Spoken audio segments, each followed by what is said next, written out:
Next Leap, an Iron March publication. Inevitability of the Race War by Alexander Slavros. Going back to something more basic and familiar, but with the usual themes and influences I generally talk about, race war is inevitable. Modern world is a result of the rebellion of those who were not satisfied with their rightful place and who resented their betters in the organic hierarchic vision of the world we uphold. Funny how most modern men like to talk about interests in politics and economics and see those as the sole driving principle, yet act blind as to how equality was also an interest and now just try to sell it as an inherent value. Funny, but predictable. Equality is the interest of those who stand on the lower steps of the hierarchy, so it's not an inherent value, but it does fit perfectly into the worldview that operates on interests. They just lie to themselves about this interest to give some inherent legitimacy to the falsehoods they build. But if we were to present equality as merely an interest, then suddenly its value comes into question. However, with destruction of hierarchy and temporal affairs, the slaves still remain slaves, same as superiors remain superior, because that is inherent nature. All that is missing is the organic order that would reflect that. As a result, the slaves are not truly happy. They still feel that something is off, and it's an itch they can't scratch. At least not yet, but they are now getting closer and closer to the realization they need to finally have their relief. No matter how much feminism and the civil rights movement try all they went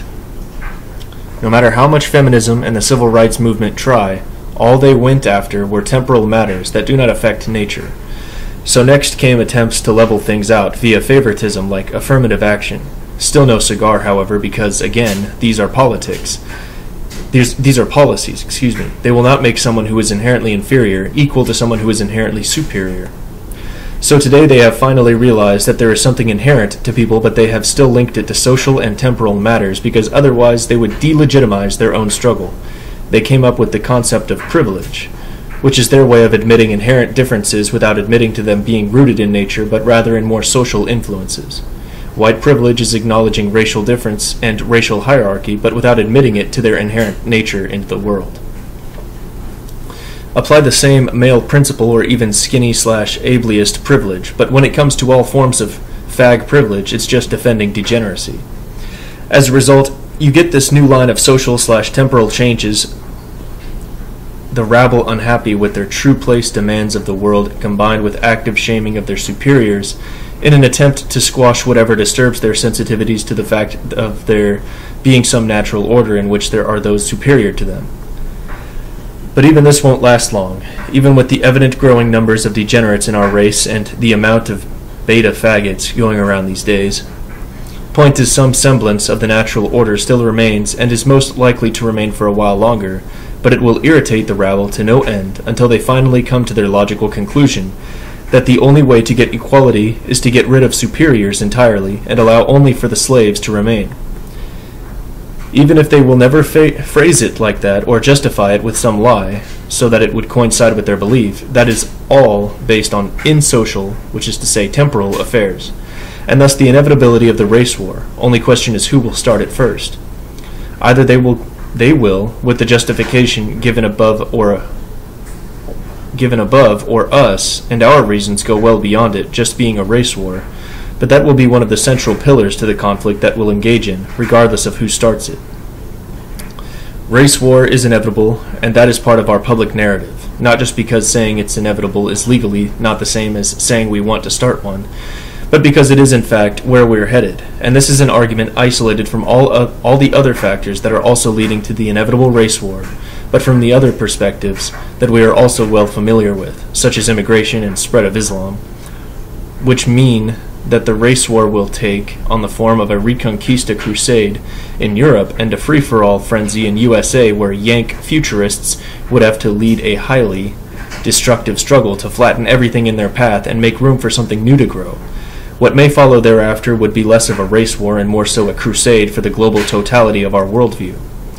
So if we were to build a narrative, like a bit of a fascist mythos for the final struggle, it would be something like this.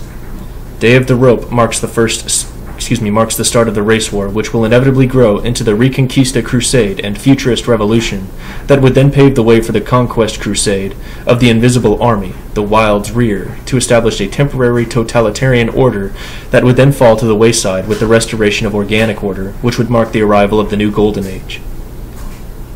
There are, of course, other possible elements to this mythos, however. There's no punctuation here.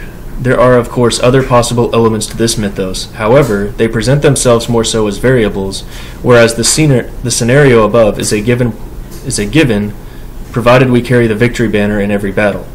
This struggle is inevitable because it'll be either started by them or us regardless. What matters is that we are ready to see it all through to the end. An image here. So start of it is the day of the rope, the fascist revolution, start of the race war. On this day, fascist revolts will begin, confronting the system and race traitors in power out in the open, either as a preemptive strike or in response to the inevitable open assault on Aryan/white people by other races in order to establish real equality by eliminating the former. Race war. Inevitable conflict that is the logical conclusion of modern politics of multiculturalism, tolerance, and immigration. With the destruction of the system on Day of the Rope, the conflict will shift to a definitive race-based conflict, whereupon fascists will strive to hold their ground at home and form the front lines of the broader conflict. Reconquista. Fascists begin to take back their Aryan/white homelands, pushing out, by any and all means, any racial aliens on their soil. The front lines established during the race war begin to shift in a direction that will push out all forces of opposition. Totalitarian/anarchist period. With the system destroyed and fascists in control of their homelands, a process of construction may begin. In Europe, this will take a totalitarian approach until a new generation is raised that can perpetuate the organic state without need of a totalitarian structure. In USA, this may take an anarchist approach that will demand a tribal approach to building something new and organic from the ashes. Golden Age. With the new generation emerging, the totalitarian structures will fall away to give way for the organic state. That will likewise arise from the ashes of the anarchist approach. A new age of spiritual prosperity emerges. New cycle begins. And I'll stop there for this recording.